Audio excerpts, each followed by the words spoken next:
So again, if we define evolution as a change in a population's gene pool over time, there are four different mechanisms that population gene pools can change.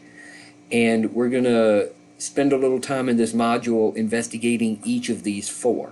But let's start with the first one, the one that everybody seems to know about, but also generally don't understand. That's natural selection.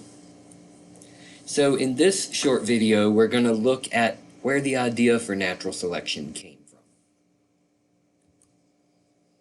And the mechanism of natural selection was proposed and written up by Charles Darwin. Darwin created a series of hypotheses for mechanisms through which evolution could work. He didn't know about genetics.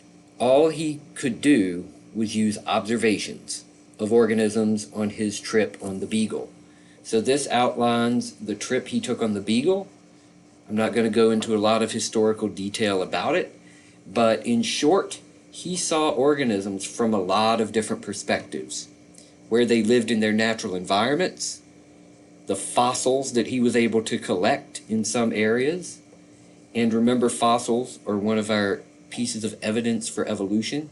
Darwin also used fossils. He saw fossils of organisms that he had never seen alive. He saw fossils of organisms that looked very similar to things that were still alive today. So he was collecting evidence from a lot of different perspectives on his voyages. As a naturalist and scientist, Darwin kept a lot of notes. And he kept a lot of journals, not only outlining where he went on his trips, but also what he saw. And this is an example of one of Darwin's journal pages. And at the top is the phrase, "I think," which is another way of saying, "This is my hypothesis." And what he's doing here is he is outlining, just from his own observations, the evolutionary relationships among very similar species of bird. And what birds are we talking about? Well, we're talking about the Galapagos finches, one of the best studied groups of birds on Earth. What we now know is that there was a group of ancestral finches that came to the Galapagos thousands of years prior and established a new community on the island, or a new population. We call that a founder effect, which you're going to find out about a little bit later. But this founder effect of finches colonized a brand new set of islands. And these islands had lots of different resources. That's what this figure at the bottom is pointing out. It had a lot of fruit. It had a lot of seeds. It had cacti. It had insects. And so over time, the morphology, the behavior, and ultimately the genomes, we found out later, of these finches changed. What did they change in response to? Most directly, these changed in response to the habitat, in this case trees or ground, and also what they ate. So not only where they lived, but what resources were available. So Darwin, using his many observations from his many trips around the world, using fossil evidence, using evidence of what he found from reading other thinkers and other scientists and economists and those people I told you to look up at the beginning of the unit, he came up with the idea of the origin of species by means of natural selection. So Darwin proposed a mechanism of evolution. He did not propose evolution. He only proposed that natural selection was one of the ways that populations would change over time. So let's take a couple minutes to think about what he is really saying. And the next few slides incorporate a summary of his thoughts on natural selection using evidence from his trips around the world, but also his observations and his reading and researching of other people from a lot of different backgrounds. So first of all, one of the observations that he made was that populations can potentially increase exponentially. This is related to the work of Malthus that said that populations could increase exponentially until resources ran out.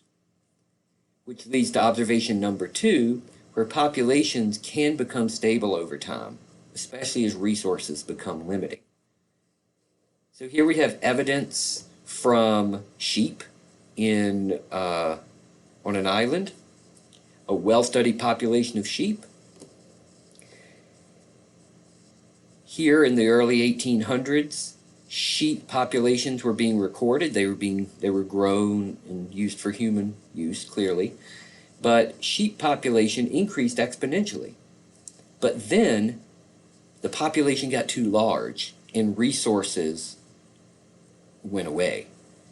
So then there was a slow death of members of the population, and as individuals were removed from the population rebounded. Then individuals died because they ate up a lot of resources, rebounded, died, rebounded. And this cycle is population stability, which we call carrying capacity. So, to sum these two up, populations potentially can increase exponentially until the environment limits them. Lack of resources, lack of space, lack of light, lack of food, you name it. When you take these two together, you get what is called the struggle for existence. Struggle for existence could be simply fighting over resources like these wolves are doing here. It could be this tree, which is growing taller than the others to take advantage of the light resources. It could be the crowding of the intertidal zone by these mussels. Or it could be behavioral changes, such as the display of this male peacock here, trying to get a mate. There's a struggle for existence because there's only a certain limit to the population size based on a given environment. Another observation, and this came later, after Darwin, was that there's heritable variation within populations. Evolution can only work on what's in the genes. Yes, mutations are random. Mutations can accumulate, but they would accumulate in the genome. So evolution can only react and act upon variation that's already present in the gene pool. So if you have heritable variation and you have a struggle for existence of a population constantly moving back and forth between carrying capacity, we call this natural selection, because only certain individuals will survive in a given environment because they are constantly battling for resources to keep the population stable. It's often mischaracterized as survival of the fittest. Fittest does not mean strongest. Fittest means individuals that survive and reproduce. Fitness is survival and reproduction, which is what Darwin was talking about.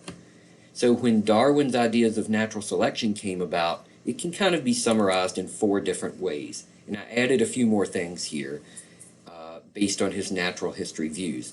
1, species change over time. This is called descent with modification. Adaptation can occur in a given environment. Adaptations come from changing the gene pool.